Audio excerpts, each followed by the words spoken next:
The following program, Live and Learn, is made possible by Aging Partners.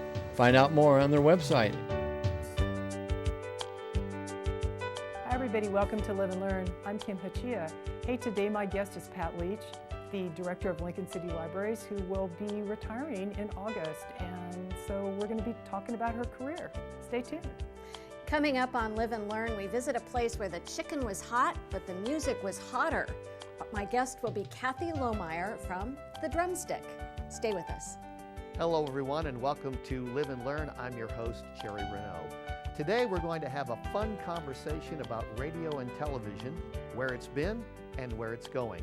Our guest today is going to be University of Nebraska-Lincoln broadcasting professor Rick Alloway. Don't go away. Hello, I'm Barb Tyler.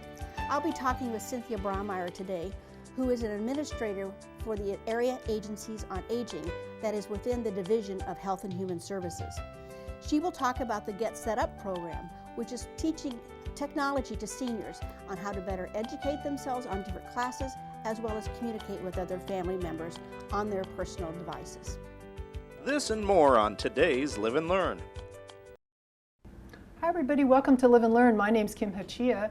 Once again, a big shout out and thanks to our friends at Aging Partners and at LNK TV for producing the show. It's really a delight to do this show every month. My guest today is Pat Leach. She's the director of Lincoln City Libraries. Welcome, Pat. Thank you. It's good to be here. Thanks. You know, we talked last October. I can't even remember what we talked about. I think books for upcoming winter reads and stuff. That's right. But since then, you have announced a big change. You're going to be stepping away from your position as director of Lincoln City Libraries after a pretty spectacular career. Thank you. So I just want to talk about that. I know in October we talked about how you started at the libraries and kind of like, you know, what's your trajectory been? Well, I started at Lincoln City Libraries in 1979 in a part-time job in the children's department. I pictured that as being my job for the semester. And yet here I am in 2022 still there. So it's been quite a while at Lincoln City Libraries, and I've worked in a variety of departments. So starting off in children's, but I've done a lot of the behind the scenes work, say in the cataloging department, in the outreach department, and at South Branch Library for a while. And I spent most of my career in youth services prior to becoming director in 2008. 2008, I was trying to remember when that was. So what are some of the changes that you've experienced, you know, within the library? I mean, obviously some new branches were built, maybe some were closed. Technology's been a big thing. What are some of the trends that you're seeing? You know, going way back, Kim, like thinking in the 80s, the big change was becoming automated. So in my first full-time job at the library, I spent a few hours a day inputting information from our huge card catalogs into machine-readable format. So at that time, we were just preparing for automation, which then happened in 1988 or so. And that really allows the library to do a lot more than it could do before. You know, when you're using a manual card system, you're really limited physically, but automating made a huge difference in terms of what we could do. Other changes that we've seen then is that technology has become so much a part of our everyday life in ways that when I first started my career at the library, we would have had no idea. So part of that is the impact of the internet and information.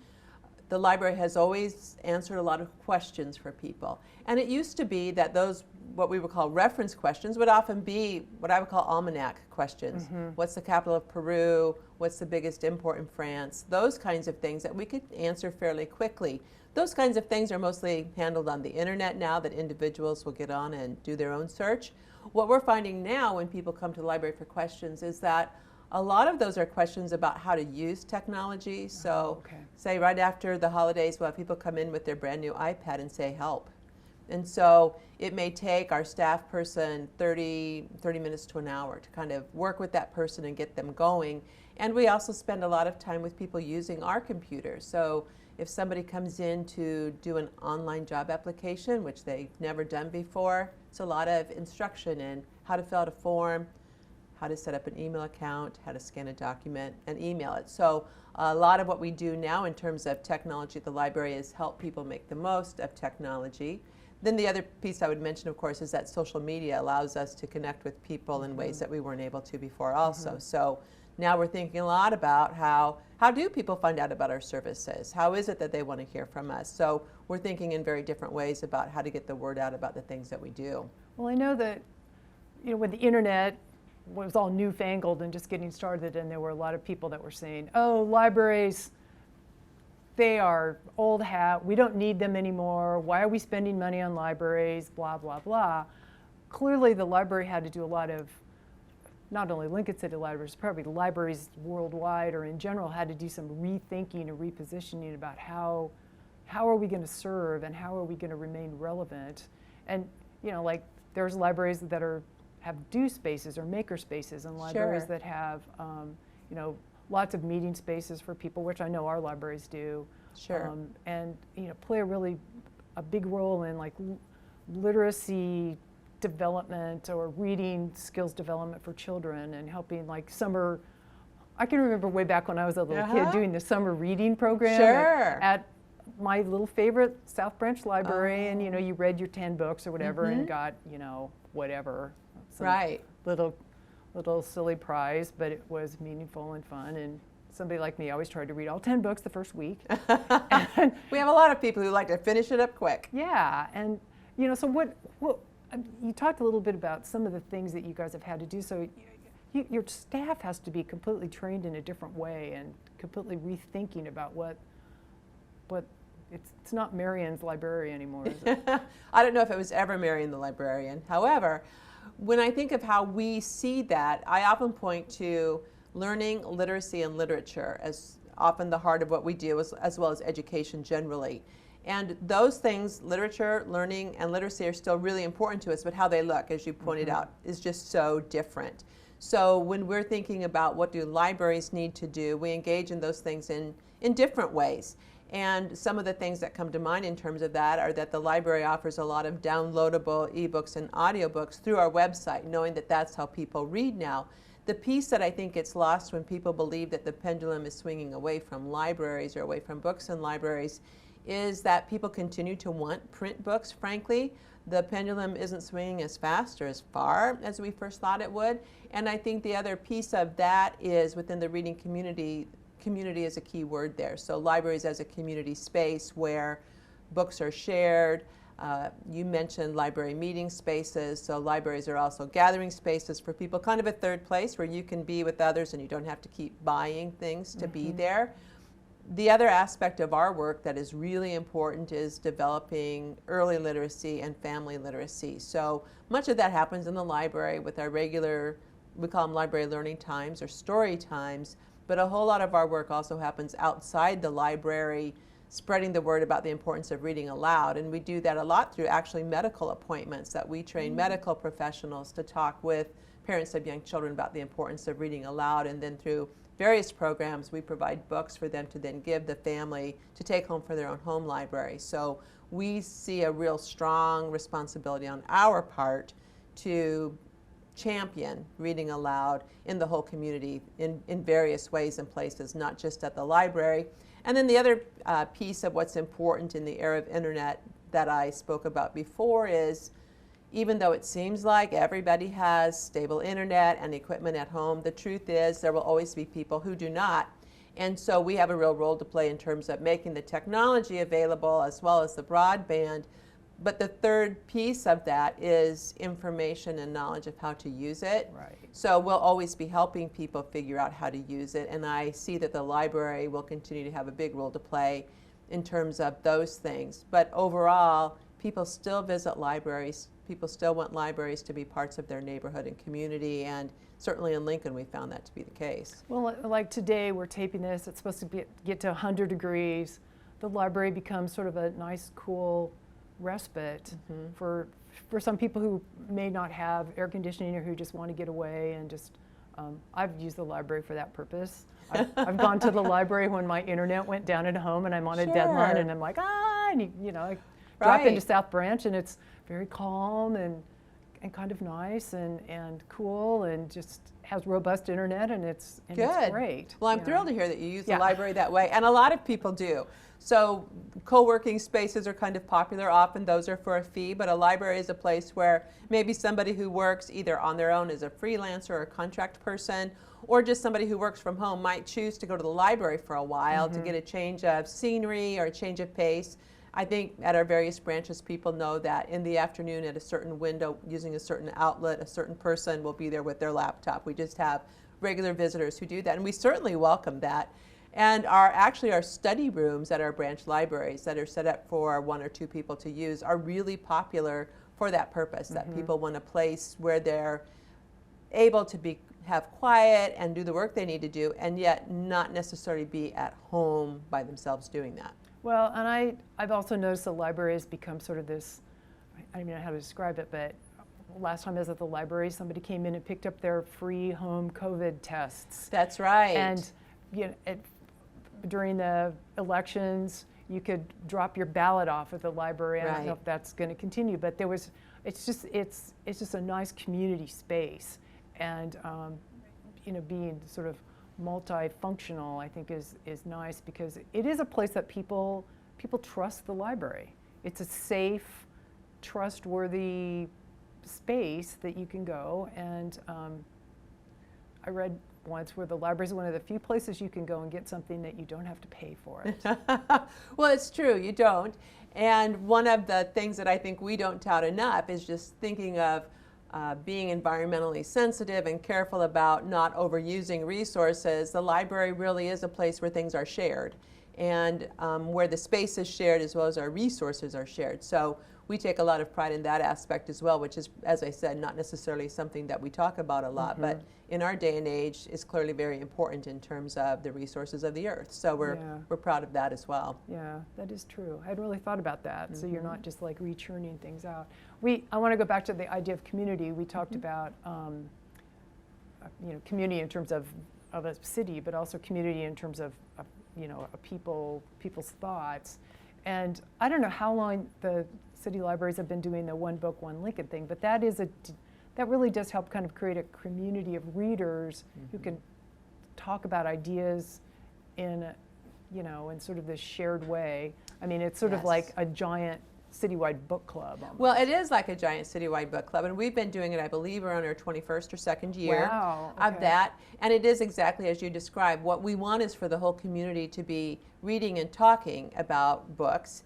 And we know that for many people, well, for all of us really, reading is usually a solitary activity. And a community reading program such as One Book, One Lincoln then takes that the next step and has a lot of conversation so that there's discussion. And as in any book group or book club, I think that people hear from others and wonder, sometimes it's like, did we read the same book? Or often it's just, oh, I didn't see that in that book or in that character or whatever. So it's great to see that happen. When I worked at South Branch Library during One Book, One Lincoln, what was really fun was to see maybe 2 people who didn't know each other returning the same One Book, One Lincoln book and then having a conversation about it, even though they didn't know each other previously. Right. So when you look back on your tenure at the libraries, what do you see as some of the highlights, and then what do you see as for the challenges going forward? For highlights, I think of some of the community things that we've done, and many of those do relate to our services to children and early literacy. For instance, for several years we did a program called Kindergarten Kickoff, which invited all incoming kindergartners to the Children's Museum, but they also stopped by a library on the way there, and we had a celebration of the start of school. And those evenings at the Children's Museum were usually around 1,000 people each night. That's a lot. And what was great about that was essentially the community saying to kindergartners, this is great, that you're starting school. So I would see those as a high point. Similarly, for our summer reading program for several years, the Salt Dogs have been very generous to us. And people who register for the summer reading program get a ticket to a Salt Dogs game early in the season. In fact, ours was just last weekend, and they had a huge turnout. And then people who finish their program also get another ticket. So being in places where a whole lot of people are there, showing up together because they were part of a reading community, I think those are the kinds of scenes that are really important. But the other thing that I would note, and this is much quieter, is that we make a point of hiring library staff who are what I would say mission-oriented and mission-driven. So we seek people who want to help people, people who are naturally curious and able to learn, because I think that a lot of the power of the library is those one-on-one interactions, and we can't always predict what those will be, and often we don't know the difference that we make for someone, but the power of all of those interactions over the course of a year, a whole community, really do add up. And so I'm very proud of the day-to-day good work that our library staff do throughout our system. And right now, in the middle of summer, we have a lot of people out doing outreach in a lot of places too, outside the library. You know, in terms of challenges, in every library, an ongoing challenge is funding, to make sure that our funding keeps pace with what we need to do. In Lincoln, we have challenges for needing a new downtown library, which we've been working on quite a while. And then also Lincoln is growing, so thinking, what do we need to do in terms of additional physical branches? What should those look like? What do people want? Those are some ongoing challenges. And right now, given sort of the divisive nature of our political atmosphere and the way that maybe the accepted way of behaving toward one another in public is changing, we're seeing some challenges there just in terms of what does the community expect of us, and how do we work with a variety of people, some of whom are so much in disagreement about how the world should be. Yeah. Pat, we're out of time. Oh gosh. Which is too bad, because I think you and I could talk another probably 25 hours on this. But I really, I thank you not only for being my guest today, but just for your great service to the city of Lincoln. You have really made a big impact, and I just want to say thanks. Well, thank you, and you're welcome. It has been my honor and privilege. It really has been. Thanks. I want to remind our viewers that it's never too late to live and learn about Lincoln City Libraries. Where were you in the 1980s? If you lived in Lincoln and you were a fan of live music, you were probably at the Drumstick. I'm Mary Jane Bruce, and this is Live and Learn. And my guest today is Kathy Lohmeyer. Thanks for joining us, Kathy. My pleasure. Kathy's family owned the Drumstick. It was a family-owned restaurant by day and a hot music venue by night. And I even went there a few times back in the 80s. Kathy is also the producer of a documentary called Remember the Drumstick. Thanks again for joining us. I'm really happy to be here. Thanks for inviting me to be here. It's so much fun to have you here and talk to, because I got to see the documentary last year, and I've just been fascinated by it. I remember the Drumstick so well, as well many people in our audience. So let's start out. What role overall did the Drumstick play in the Midwest music scene in the 1980s? Wow. Well, it's all my own personal opinion, of course. And Kent Wolgamott was there. Who is an entertainment writer? Who's the entertainment writer for the Lincoln Journal-Star, so he'd be a good person to ask about it. It didn't happen to become an influencer of live music in Lincoln. It didn't happen that way. It just became this club that by chance was available to all these alternative rock music groups that were touring. And at those times, there was no other way to get people to hear your music except touring and get them to call the radio stations and say, please play this band, we really love them. So just by the way that the touring groups were coming through and the bands that came through, then I'd like to think Lincoln's music scene was definitely influenced by the Drumstick, because it provided a chance for people to see music, original live music, that they weren't being able to see anyplace else. Lots of bands played in Nebraska, lots of bands played in Lincoln, but they were a lot of cover tune bands. They'd play whatever was hot on the radio stations, and a few of them played their own original music. But the Drumstick booked original music. And tell me about some of those musical acts that came here. I mean, there were some that really blew up and became famous. They were from all over. Tell me a little about who we saw here. The ones that people most often talk to me about are Joan Jett. Joan Jett and the Blackhearts played in like 1981 at the Drumstick before they blew up. REM played the Drumstick. 10,000 Maniacs played the Drumstick. Cowboy Junkies played the Drumstick. Nick Lowe played the Drumstick. Oh gosh, Modern English played the Drumstick. I mean, Dwight Yoakam played the drumstick. I mean, it's just crazy. And those are just the ones I can think of right now. It really is amazing. Tell me about your brother, the late Tim Lohmeyer. What was his involvement in the drumstick? Well, you got to understand, the drumstick was my family's restaurant. Okay, my dad took the place over in 1966, and until 1978, all we did was serve fried chicken and breakfast and hamburgers and French fries. And my dad was one of those innovators who he decided to put the drumstick, make it open 24 hours before any other restaurant in the city limits was open 24 hours. So, I mean, we had the college scene after midnight where people would go have fun to the bars, but if they wanted to go, you know, have something other than a McDonald's hamburger to sober them up, I guess, they would come to the drumstick and eat chicken and breakfast and, you know, blah, blah, blah. So for years, that's all we were. And Tim was one of the cooks there. I waited tables there. I bussed tables. I didn't realize that. There are 8 children in our family, and Okay. pretty much every one of us, except for the oldest, my brother Steve, who was already gone from Lincoln when the drumstick came to pass. But we all worked the drumstick. We all cooked, waited tables, cleaned the floors, washed the bathrooms. We were a restaurant family. And then in 1978, and this is not in the documentary, in 1978, our mother was killed in a car accident at 56 and O Street. And that just kind of threw our whole family into a spin, as you can imagine. And at that time, fast food restaurants were starting to become extremely popular.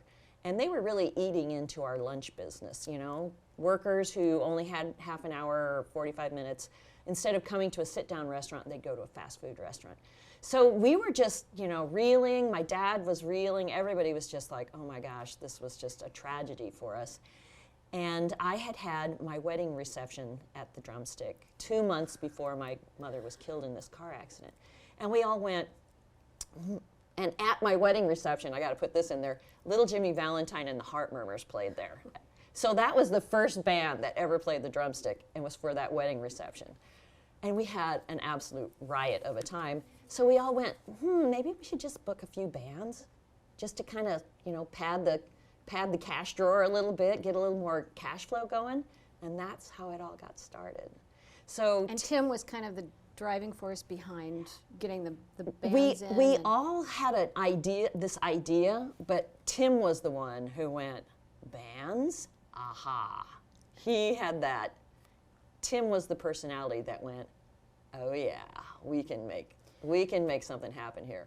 Well, before we go any further, I do want to show a short video because there's a soundbite with Jason Ringenberg from the band Jason and the Scorchers, and they played at the Drumstick early on. So let's take a look at that video and you can get a peek behind the scenes. Smile, you're on TV. So I think our first weekend there was $150 for 3 nights and all the chicken we could eat. We would go there in the breakfast, we would go there at lunch, and then we would eat dinner, and then we'd play. And then the guys would go out with Tim afterwards and drink a lot. And so Jason and the National Scorchers got the better end of the deal with Tim Lohmeyer. There's no question about that. So there you go. You know, all the chicken you can eat, and the Jason and the Scorchers probably ate a lot of chicken. When I saw the documentary, I was just so charmed by all the stories. It was just really lovely. Do you have any favorite stories or anecdotes you can share? Probably a million of them. Oh yeah, there's absolutely a million of them. It was. There are so many stories that people have told me that I didn't even ask for. I was literally sitting in a bank, getting a loan. No, I was opening up a checking account, and someone heard me say the Drumstick. And someone came from around the bend, from their cubicle, came over and said, I was at the Drumstick. And I can't tell you how many times I have just said my last name, Lohmeyer, and they go, oh my gosh, were you part of the Drumstick, Lohmeyers? So the stories, I didn't even capture them all. Everybody can remember those times when they're in their 20s or they're in their teens and live music is so special. Was that just the feeling that it was just a special time for all of them? Well, it was a combination of several things, in my opinion. One was Tim. Tim had, and I say this in the documentary, he had the it factor. Whatever it is, he had it. Because he just was this personality that was larger than life. And when he entered a room, you knew that room was going to have fun. That's just Tim. Before we go on, I want to show, because this is a perfect segue to the next video that we have, where Tim he died in 1998, is that correct? And he's fondly remembered by everybody. The next video that we have is Jason Ringenberg talking about Tim. So let's show that video.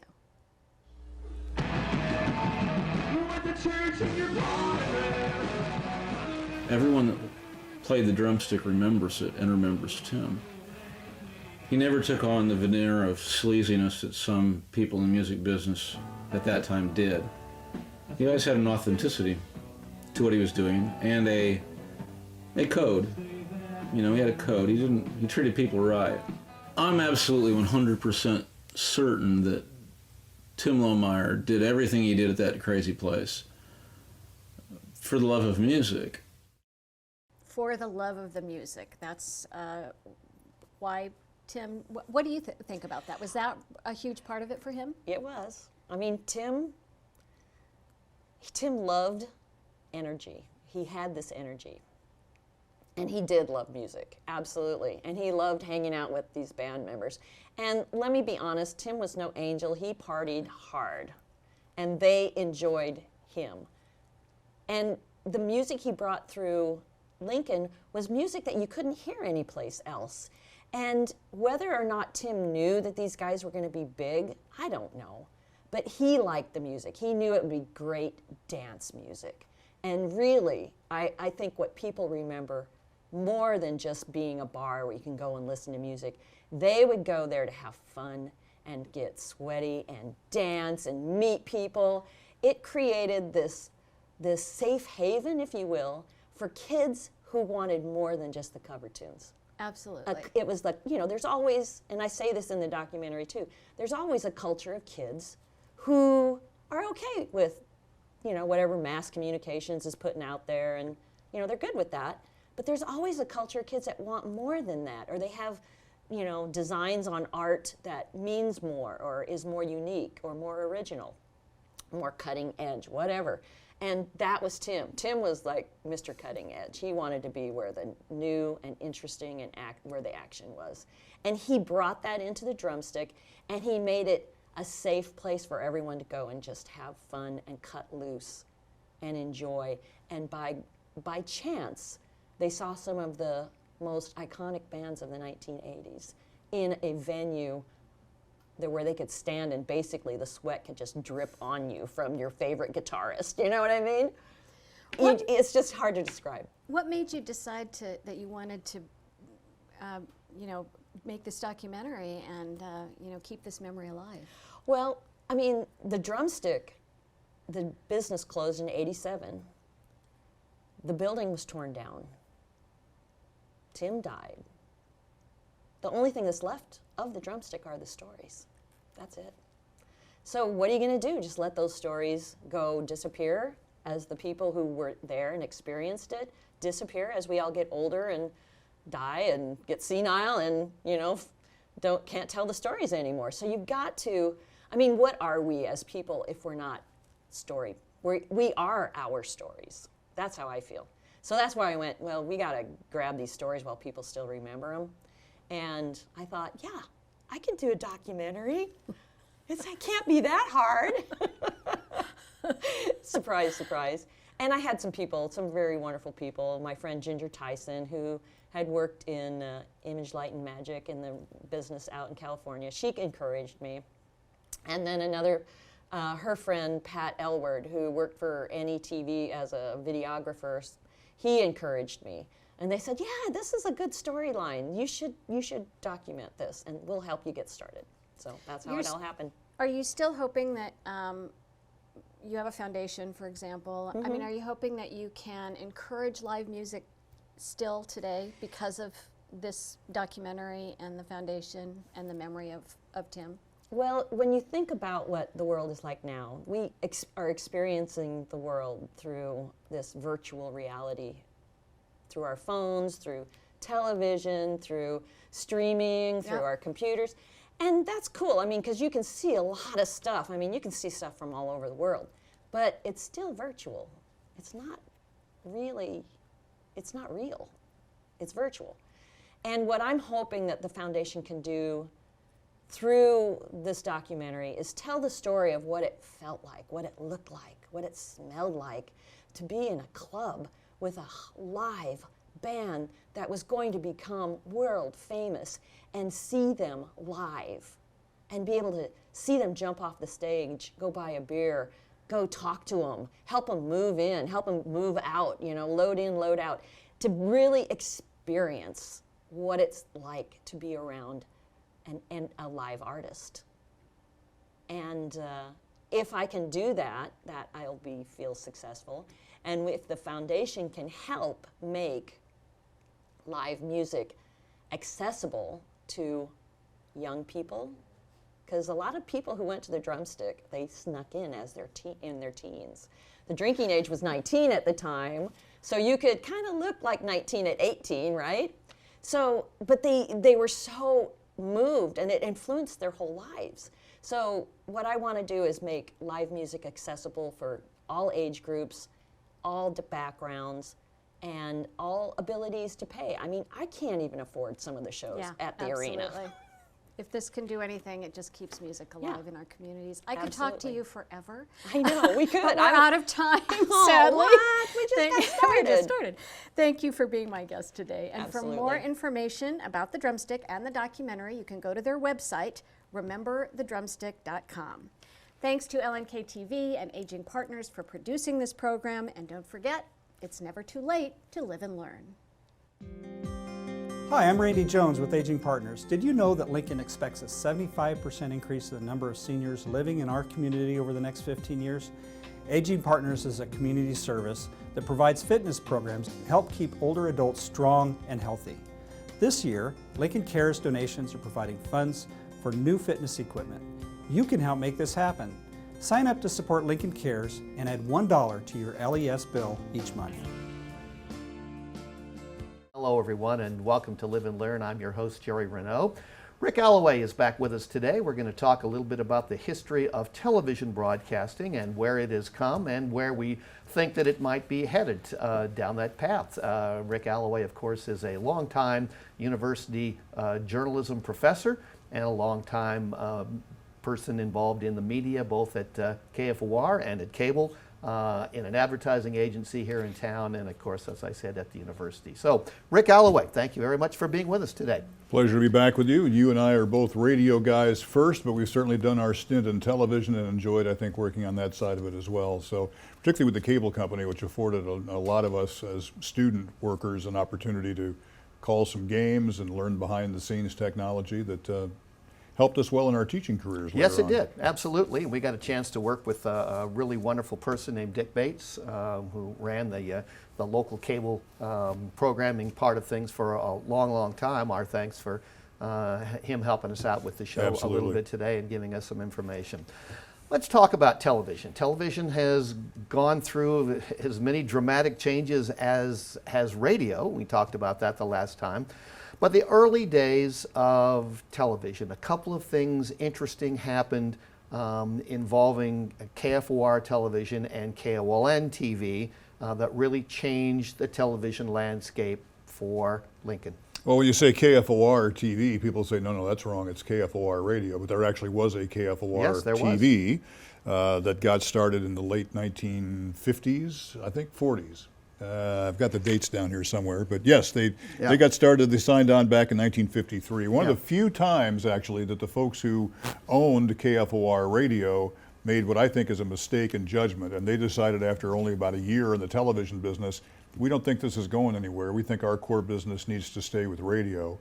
And so they were willing to sell off the KFOR TV franchise that they had here to somebody else and stay with radio. And I think they might have regretted that years down the road, particularly when they saw what happened with the commercial station that they sold to the Fetzer organization. Right, which was KOLN TV.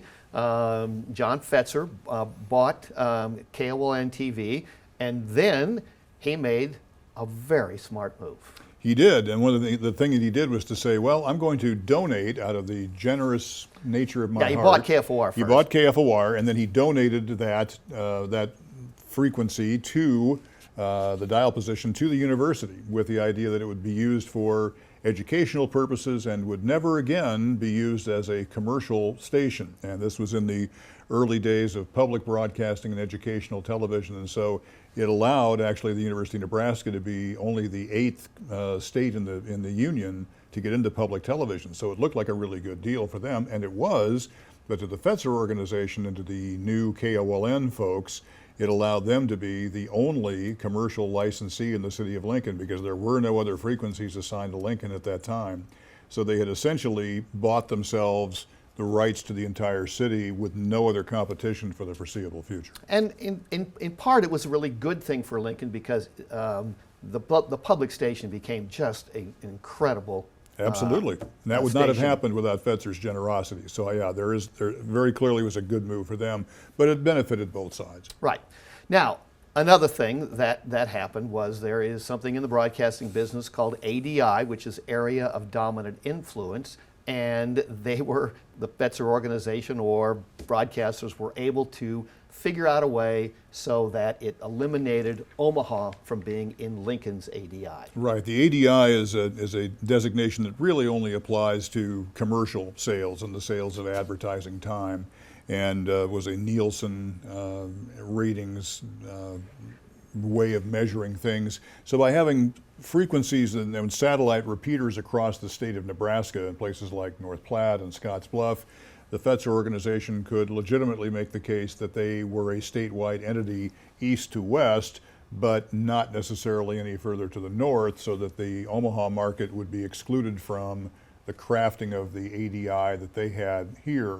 So they essentially became a statewide media property at that point, which allowed for the negotiation for some major national television advertising contracts for the state of Nebraska that probably would not have been possible had they only included Lincoln in their ADI. Right, I think that's right. Now, we in Lincoln were also able to get the Omaha stations because it was an over-the-air broadcast signal at that point. Correct, and that would change when the cable folks came into the market a little bit, and there were the cable industry has been fraught with regulatory changes and demands. There were the must-carry rules. There were the forced blackout rules. If you had two ABC affiliates or two CBS affiliates, you had to favor the one that was in the city where you were setting up shop. Some of those have eased, but now we're in a situation right now where the current Lincoln cable climate is that the Omaha television stations are excluded from the current Lincoln cable mix because Lincoln has to favor the stations that are in that ADI. So it's come back again. So we have an NBC affiliate from Hastings and things like that playing in. Now, those early days were sort of interesting because there was not a lot of network programming or syndicated programming throughout the day, so the stations were responsible for coming up with some of their own programming. So we had some interesting morning shows. We had some interesting movie shows in the afternoon and Dialing for Dollars and some kids shows as well. Those were kind of fun and have kind of gone away. Yeah, I mean, you look at a legend, former host on this particular program was Lita Powell Drake. It was Calamity Kate on the Cartoon Corral on KOLN for years. People all across the United States knew who she was. In fact, she always told the story of getting a letter that came addressed to simply Lita in Lincoln, and the post office knew where to deliver that because she had such fame for her television performances. So that kind of local programming was really the staple of local television stations for decades until we got into the situation where we were able to start bringing in more syndicated programming and more network affiliations that took the bulk of the time away from the local stations and now basically run almost all of it. And that was the days, and you and I remember this, of they were shooting everything on film. Yep. And so when videotape came in, it changed that industry pretty dramatically. Right. Well, you and I were both in school when that happened, and Right. we went from having to shoot projects on film and sweating over the fact that you had to wait for the film to be processed to see Right. if you got anything you could use, to being able to see it right there in the field with videotape. So it revolutionized the way that we shoot and produce programming these days, made it possible for a lot of other people to get into the business who could not have done it before. Right. Okay, so life changed dramatically when cable came to Lincoln, and that came in 1967. Yep. And then in 1969, they were told they had to have original programming. That sort of changed. What really sort of changed, I think, was when in 1972, HBO was created. Yeah, Home Box Office was created to try to create a whole new layer of programming for cable outlets across the country to start carrying, because as you said, originally it was, when the cable stations came on, it was sort of patching together what they could find, reruns of old 1950s and 60s series on film and things along that line. But HBO was a game changer. It brought in live sports, particularly they made their mark in boxing, but also had first run or late run movies that they were able to pump right into your home, and that set the scene for all of these now cable movie channels and entertainment channels that followed. But they were the first one. And it was pay television, and you and I will remember sitting in a meeting when somebody came to us and said, "You cannot utter the words pay television; it's a fireable offense," because up until that point in time, everything was free. Right. And well, but cable wasn't in itself. And you had to pay for that service, though you had, prior to that, you had to pay to have a dish on top or an antenna on top of your house. But the idea that we would start paying for individual services was so anathema at that time. And now you look where we are with all everybody paying $5 or $6 or $8 or $10 a month for a whole variety of different programming services. So, but back then, no one would have anticipated that at all. Yeah, let's talk about some of the other things that happened through the cable part of it. Daniels Cable purchased the system and created Cablevision, which we had for a long, long time. In 1976, of course, we had the first satellite delivered stations from Chicago and Kansas City, and we had a lot more to follow. Interesting one in '79, they actually created a kids channel. Yeah, Nickelodeon came along in '79 as we started to see the fragmentation of markets into specific demographic opportunities. And at the time when Nick came along, I remember reading that people said this is never going to work. It's too fragmented. It's too much of a niche audience. And now they've had several spin-off networks. There's been Nick at Night, which has been for more of an adult audience. They really set the stage for what would become a whole, now an unlimited number of very niche market cable channels. Right, and of course they said ESPN would never work. A 24-hour sports service, are you kidding? Right. So we had the Weather Channel. Everybody thought anybody would watch the Weather Channel. Then we had wireless remotes. Those were kind of fun. We always had to go up and change the channel. Oh, yeah. Before then, by 1991, they were up to 79 channels, added an internet service, and holy cow, where are we today? So cable has really been a real major change in a lot of ways. Another area that changed life was Fox.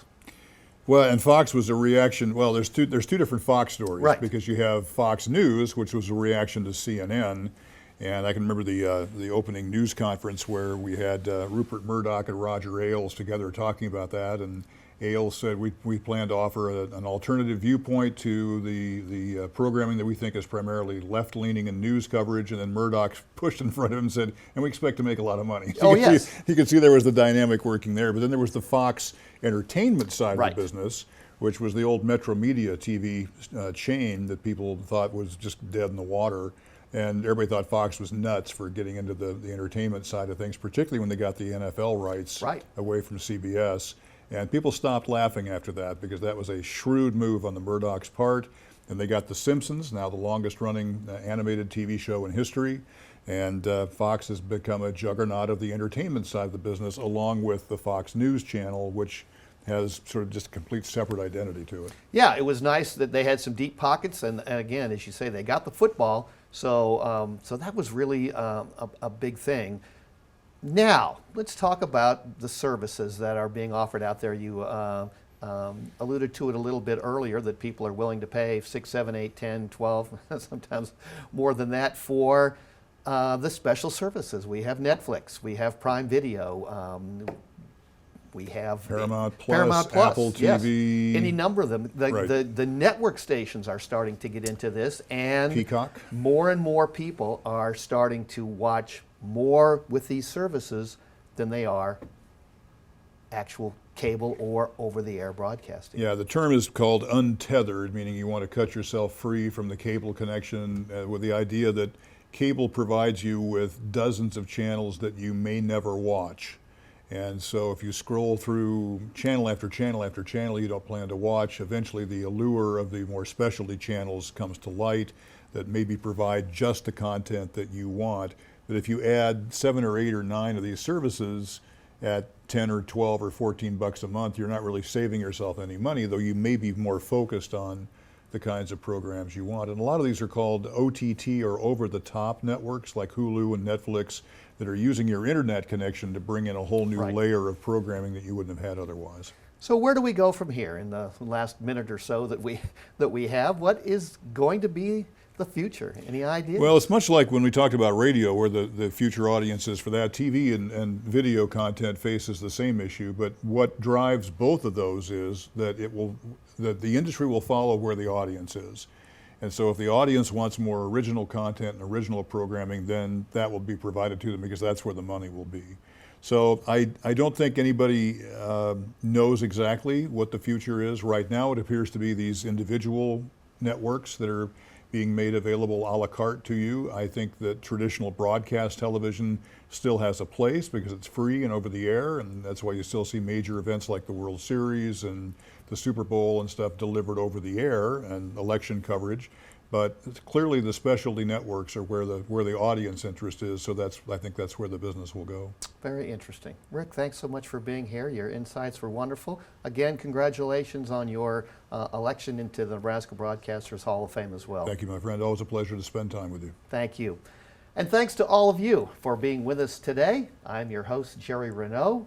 Stay safe, stay healthy, and remember, it's never too late to live and learn.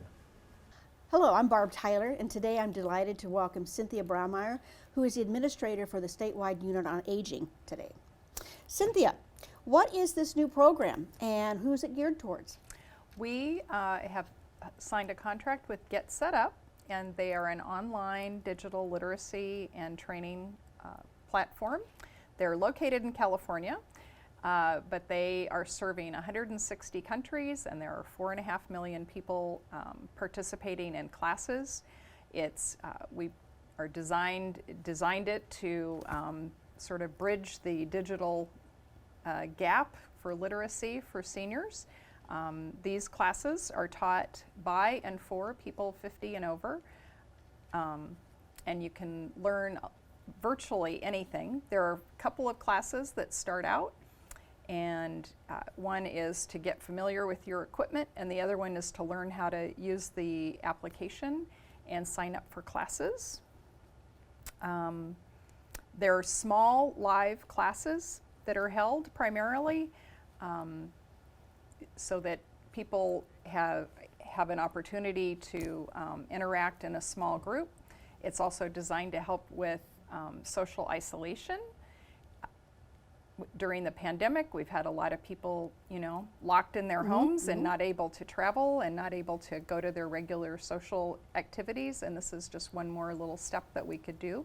What are some examples of the classes? Oh my gosh, they have lots of stuff. There are classes on learning how to use Zoom and how to run a meeting. You could call your grandkids. You could also learn how to use Zoom and talk to your doctor and participate in a telehealth appointment. But then there's a lot of fun stuff too. They have social hours. They have people that want to just talk about their dogs. They have travel logs. So cooking, about anything. Cooking, yeah, a whole bunch of stuff that you could learn how to do something. And they're an hour long, so you know how long it's going to be. When you sign up, it knows where you're at. So the times that you see on the sign up sheet or sign up page are always in your time zone. And if you had it and then you traveled, to Arizona in the winter, for instance, it would recognize that you were in Arizona and it would give you those times if you were going to sign up. And these work on your phones and other devices They as well? do. They work on any device that you can connect to the internet. So laptops, desktops, your phone. Your phone might not be the best tool to use, but certainly would work. They have a technical person on every class, so that if something goes wonky, there's somebody there to help fix that. They send their instructors through lots of training before they ever let them loose on classes, so that they understand, how to do all the technology, but then they also have a technical person on every class. They have about, I think, several hundred classes, and they change out every week. So there may be a new user iPhone class offered, every few weeks, so that you could tap into something that would work for you. I'm thinking I may, use the class to learn how to use my new phone. state phone. How'd you find out that this was needed for seniors? There are a lot of people that, besides being shut in during COVID, are not familiar with their equipment. And they may have a cell phone, but they don't know how to, call their grandkids or call family members. And we hear from the family members, and we hear from seniors. And, I've talked to the folks at the Library Commission, and the librarians get these sets of questions on a daily basis. And in a lot of communities, the library might be the only place that you can get internet if you don't have internet at home. And they're the ones bridging that, digital divide, if you will, to teach people how to access their computer, how to set up a user ID, set up email, how to understand, there are scams. Yeah, the foreign prince is going to send you many dollars if you, just send me a few bucks here. Lots of information about getting people comfortable and to recognize fraud also. So I'm just curious, are any of these classes going to be held at the area agencies throughout the state? There are senior centers that have already expressed interest in offering. So most of the classes are designed for one-on-one, not one-on-one, but you as an individual in a class of, 10 or 15 people. But there are presentations that would lend themselves to a larger audience. So a travel presentation where they are just giving you information, it's not interactive. Also fraud information that, might lend itself more to a large group where everybody needs to hear, don't click on something that you don't know, don't take a phone call from somebody that's not in your phone book, that sort of thing. Okay. So how does one get started or enroll in this program? It's online, and it's at, we're going to... we'll have that across the bottom pretty soon. Okay, it's online. So that you just go to, you look up Get Set Up? Or? You could look up Get Set Up Nebraska, and it would take you to the site. And I noticed in a release that came out, they recommend a couple classes to start that. Yes. One is to get familiar with your equipment, so whatever device that you're going to probably use the most, and they have them specific for each kind of phone and each kind of device. So an Apple computer behaves a little differently than a PC. You could take a class for an Apple computer, you could take a class for an Apple phone, and then the next one that they really suggest is how to sign up for classes on their page. And this is the kind of thing that once you learn how to sign up for a class online, you can go to any platform and learn and participate in other classes. And so you kind of touched on it. So what are there's many benefits, I'm sure, but what are some of the biggest benefits that seniors will realize? I think getting familiar with your equipment and having a comfort level, and it really does help in the fighting social isolation for people and being able to give them access even, to their doctors and the social aspects. Well, that telehealth, I know, is becoming a big thing. It is. Especially since COVID. And some of the stats of people that are using this, like almost 4.5 million adults used in 160 countries. Yes. So how long has this been around? They have been in business about 3 years, and when the COVID hit, they reassessed what they were doing and decided to focus on seniors exclusively. And multi-languages? Yes. Right now they have English, Spanish, Hindi, and I think Mandarin. Okay. Yep. And so when you sign up, then you can define which language you want to use. This is mainly to just get them familiar with their technology and help them over this hump. And then the classes, how do they find out about the classes? Do they get we used to get a catalog or something, or do they go on to another site to find out and then sign up? On the site, they post the classes that are coming up in 2-week blocks. So every day it's the next 2 weeks out. Oh, I see. So you can see what's going on. And they do send emails. So I've been signed up since I've been looking at it, and they send emails on a fairly regular basis to let you know what you might have missed. And you do tell them what kinds of things that you're interested in to begin with. So they'll send you little, so you kind of do we're offering this. You kind of do your own personal assessment, yeah. And then they can look at that, and they can do, as far as the classes themselves, you have to sign up so far ahead of time. So they you know can sign up the day of? You could. You could? The classes may fill up, so if it's something that you're really interested in, you might, sign up early, because they are limited in seating. Okay. So, and then these, tell me a little bit about the instructors. Are they more technical? I suppose you have a technical person as well as maybe the chef to do a dish or something. If you only have an hour, you can't cook a full course meal, I guess. But yeah. Yeah, just like CSI, you will solve that problem in an hour. They send all the people that are going to train through a lot of training so that they are very comfortable with getting their class organized and getting people in and doing all that. They additionally have a technical person on each class to make sure if something goes weird with the platform. And most of the instructors are people that took classes before and have something to offer. Depends on what they, if they are still working, it may be their current profession, but it may also be that it's what they did for a living before they retired. So the Get Set Up program then, it can sign up anytime. They can really choose the classes they want, but this does not replace telehealth. Oh gosh, Let's be sure we no. understand that. This is purely for Enjoyment. enjoyment and educational purposes. Okay. It can help you with your telehealth. So to get more information then and to sign up, there's going to be a website? Yes. It's, getsetup.io. I think that's going to scroll across the bottom as well. So again, this started just how long ago? Oh, we just launched a couple of weeks ago. So we haven't looked at the numbers to see how many people have participated yet.